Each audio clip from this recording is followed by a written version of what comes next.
अस्सलाम वालेकुम। आज की वीडियो में मैं आपको दिखाऊंगा कि ये सोलर MPPT मीटर कैसे काम करता है और इससे हम क्या रेटिंग्स मालूम कर सकते हैं। ये जो आपके सामने मीटर है इसका नाम है Unite UT673PV solar MPPT metre. इसका इस्तेमाल सोलर पैनल की कारकर्दगी चेक करने के लिए किया जाता है। चलें अब इसकी स्क्रीन पर नजर डालते हैं। Pmax ये ज्यादा से ज्यादा ताकत को जाहिर करता है। यहाँ आप देख सकते हैं कि Pmax है 2.1 वाट। VMP ये वोल्टेज बताता है जब सोलर पैनल अपनी पूरी ताकत दे रहा होता है। यहाँ ये 47.8 वोल्ट है।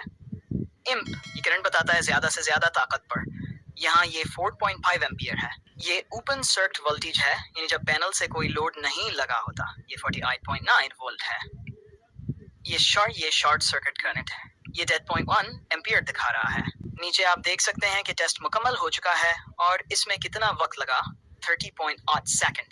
इस मीटर में दो मोड हैं, ऑटो खुद कार तरीके से रीडिंग लेने के लिए, मैनुअल आप खुद अपनी मर्जी से रीडिंग ले सकते हैं।